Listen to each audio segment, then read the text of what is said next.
प्रिय विद्यार्थियों, मैं गुरमीत सिंह, सह आचार्य हिंदी विभाग, राजकीय महाविद्यालय बूंदी।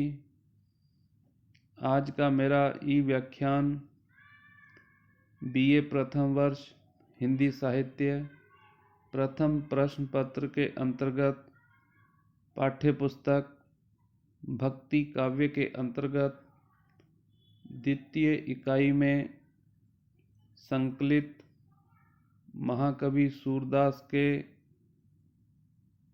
पदों की व्याख्या से संबंधित है।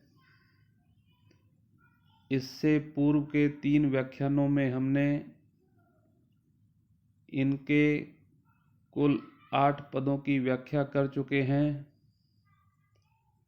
आज के व्याख्यान में पद संख्या 9, 10 और 11 अर्थात कुल 3 पदों की व्याख्या करेंगे। यह महाकवि सूरदास द्वारा रचित सूरसागर से इनके पद लिए गए हैं। सबसे पहले हम इसके विषय पर चर्चा करते हैं। आज के जो व्याख्यान के 3 पद हैं वह राधा कृष्ण से संबंधित हैं, जिसमें भी उपशीर्षक आता है प्रथम मिलन। पहले हम पद का वाचन करेंगे, फिर उसके बाद इसकी व्याख्या करेंगे। तो पद इस प्रकार है। 9वां पद, बूझत श्याम कौन तू गोरी, कहाँ रहती काकी है बेटी, देखी नहीं कहूँ ब्रज खोरी, काहे को हम ब्रजतन आवती, खेलत रहती आपनी पौरी, सुनत रहती श्रवणनी नंद ढोटा, करत फिरत माखन दधी चोरी, तुमरो कहा चोरी हम लेहें, खेलन चलो संग मिल जोरी, सूरदास प्रभु रसिक शिरोमणि, बातन भुरई राधिका भोरी। यह 9वां पद है, जो श्री कृष्ण और राधा के प्रथम मिलन से संबंधित है। प्रस्तुत पंक्तियां सूरदास वाले पाठ से ली गई हैं। कृष्ण की एक बार यकायक राधा से भेंट हो गई। उन्होंने राधा से परिचय पूछा और कहा कि तुम कभी दिखाई ही नहीं पड़ी। राधा ने कहा कि हमारा ब्रज आने का काम ही नहीं पड़ता। उनकी आपसी बातों को ही यहाँ प्रस्तुत किया गया है। कवि सूरदास इस पद में कह रहे हैं कि कृष्ण ने राधा से पूछा कि हे गोरी, बूझत श्याम, श्याम अर्थात कृष्ण, बूझत श्याम कौन तू गोरी। कृष्ण ने राधा से पूछा कि हे गोरी, तुम कहाँ रहती हो, अर्थात तुम कौन हो। कहाँ रहती काकी है बेटी, देखी नहीं कहूँ ब्रज खोरी, तुम कहाँ रहती हो, किसकी पुत्री हो, हमने तुम्हें कभी ब्रज की गलियों में नहीं देखा आज से पूर्व। उसके बाद राधा ने अत्यंत सहजता के साथ कृष्ण के प्रश्नों का उत्तर दिया। उसी क्रम में यहाँ पर कवि कह रहे हैं कि राधा ने कहा कि हम ब्रज की ओर आती ही नहीं हैं, काहे को हम ब्रज तन आवती, अर्थात हमारा ब्रज की तरफ आने का क्या कार्य, क्या काम। खेलत रहती आपनी पौरी, हम तो अपनी ड्योढ़ी पर ही खेला करती हैं। पौरी का मतलब होता है गली। हम तो अपनी गली में ही खेला करती हैं। सुनत रहती श्रवणनी नंद ढोटा, करत फिरत माखन दधी चोरी। हाँ, सुना करते हैं कि नंद का लड़का दूध दही की चोरी किया करता है। सुनत रहती, हम सुनती रहती हैं कि जो श्रवणनी अपने कानों से, नंद ढोटा नंद का लड़का, करत फिरत माखन दधी चोरी, यत्र तत्र सर्वत्र वह दूध और दही की चोरी किया करता है। उसके बाद कृष्ण ने राधा के समक्ष यह कहा कि कृष्ण ने कहा कि हमने तुम्हारा क्या चुराया है, तुमरो कहा चोरी हम ले हैं। हमने तुम्हारा क्या चुराया है जो तुम हम पर चोरी का आरोप लगा रही हो। तुमरो कहा चोरी हम ले हैं, खेलन चलो संग मिल जोरी। फिर उन्होंने कहा कि तुम अब तो हमारे साथ खेलने चलो। सूरदास प्रभु रसिक शिरोमणि, बातन भुरई राधिका भोरी। सूरदास जी वर्णन करते हैं कि रसिकों में शिरोमणि, रसिकों में प्रमुख कृष्ण ने अपनी चतुराईपूर्ण बातों से भोली भाली राधा को फुसला लिया, अर्थात अपने वश में कर लिया। उससे खेलने की अपनी बात मनवा ली, स्वीकार करा ली। तो इस पद में राधा कृष्ण का जो प्रथम मिलन होता है उसके बारे में कवि ने अत्यंत स्वाभाविक रूप से उन दोनों का जो प्रश्नोत्तर होता है उसका अंकन किया है। यहाँ कवि ने राधा और कृष्ण की बाल सुलभ बातों के बारे में वर्णन किया है। दोनों के संवादों में सांकेतिकता, सहजता और स्वाभाविकता के दर्शन होते हैं। इस प्रकार यह 9वां पद था जो प्रथम मिलन से संबंधित था। उसके बाद 10वां पद आता है। इसका शीर्षक दिया गया है राधा का अनुराग। इस पद का भी पहले हम वाचन करेंगे, फिर इसकी व्याख्या करेंगे। पद इस प्रकार है। तुम जानती राधा है छोटी, चतुराई अंग अंग भरी है, पूर्ण ज्ञान न बुद्धि की मोटी। हमसो सदा दुराव कियो इही, बात कहें मुख चोटी पोटी। कबहूँ श्यामते नेकु न बिछुरती, किए रहती हमसो हठ ओटी। नंद नंदन याही के बस हैं, बिबस देखी बेंदी छवि चोटी। सूरदास प्रभु वे अति खोटे, यह उन्हों ते अति ही खोटी। राधा का अनुराग यह शीर्षक इस पद का है। प्रस्तुत पंक्तियाँ सूरदास वाले पाठ से ली गई हैं। कवि ने राधा संबंधी जानकारी देने वाली गोपियों की बातें यहाँ पर प्रस्तुत की हैं। कोई गोपी दूसरी से कहती है, अर्थात कुछ सखियाँ आपस में वार्तालाप करती हैं तो एक गोपी दूसरी गोपी से, दूसरी सखी से कहती है कि तुम इतना ही जानती हो कि राधा छोटी सी है।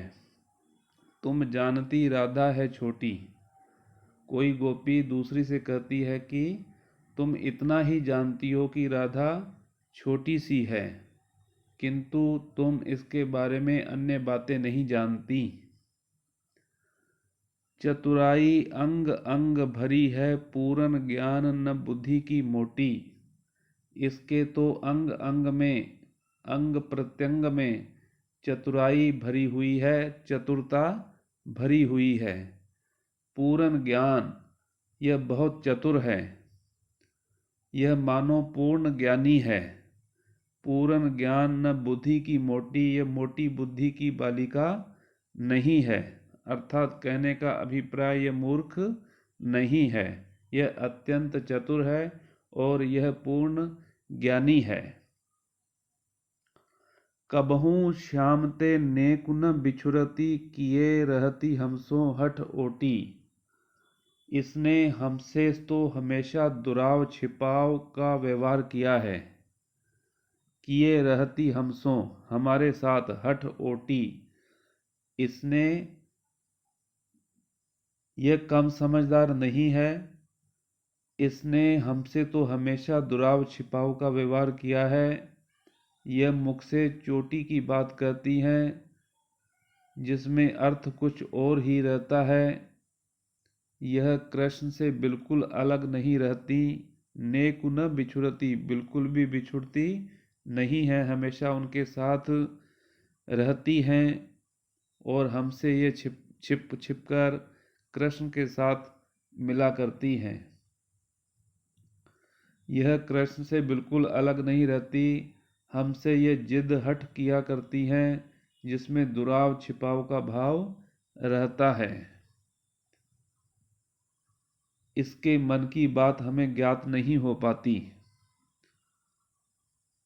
नंद नंदन याही के बस हैं, बिबस देखी बेंदी छवि चोटी।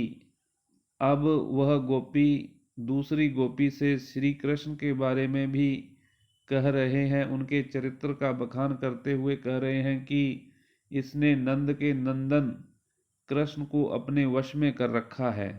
नंद नंदन याही के बस हैं। नंद के नंदन कृष्ण को अपने वश में कर रखा है। वे इसके बनाव श्रृंगार को देखकर इसके वश में हो जाते हैं, विवश हो जाते हैं। देखी बेंदी छवि चोटी, इसकी बिंदी चोटी की जो शोभा आकर्षक लगती है, उसके वो वशीभूत हो जाते हैं। अंतिम पंक्ति में सूरदास कहते हैं, प्रभु वे अति खोटे, यह उन्हू ते अति खोटी। सूरदास के अनुसार वो गोपी कहती है कि प्रभु कृष्ण अत्यंत खोटे हैं, वे सीधा साधा व्यवहार करने वाले नहीं हैं, किंतु यह राधा तो उनसे भी अधिक खोटी है। कहने का अभिप्राय, यह राधा श्री कृष्ण से भी अधिक चतुर है, वाचाल है। इस पद के माध्यम से कवि ने इसमें इसी प्रकार का अंकन करना चाहा है। गोपियों को राधा सीधी भोली प्रतीत न होकर चतुर प्रतीत होती है। कवि ने नारी मनोविज्ञान संबंधी बातें कही हैं। पद मैत्री की विशेषता है, अनुप्रास अलंकार है इस पद में। तो इस प्रकार यह 10वां पद था, जिसमें राधा के चरित्र के बारे में बताया गया है कि किस प्रकार वह राधा हमसे छुप छुप कर कृष्ण के साथ मिलती हैं और कृष्ण भी किस प्रकार इसके वशीभूत हो जाते हैं। इसलिए हमें ऐसा प्रतीत होता है कि कृष्ण भी खोटे हैं, लेकिन राधा तो उनसे भी अधिक बुरा बर्ताव करने वाली है, खोटी है। उसके बाद 11वां पद आता है, जो लघुमान लीला से संबंधित है। इसका शीर्षक हम इसका वाचन करते हैं, फिर इसकी व्याख्या करेंगे। अद्भुत एक अनुपम बाग, जुगल कमल पर गजबर क्रीडत, तापर सिंह करत अनुराग। हरि पर सरवर, सर पर गिरिवर, गिरि पर फूले कंज पराग। रुचिर कपोत बसत ता ऊपर अमृत फल लाग। फल पर पुहुप, पुहुप पर पल्लव, ता पर सुक पिक मृद मंद काग।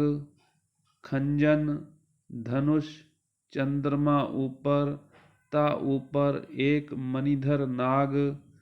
अंग अंग प्रति और छवि, उपमा ताको कर्तन त्याग, सूरदास प्रभु पियो सुधारस, मानो अधरन के बड़ भाग।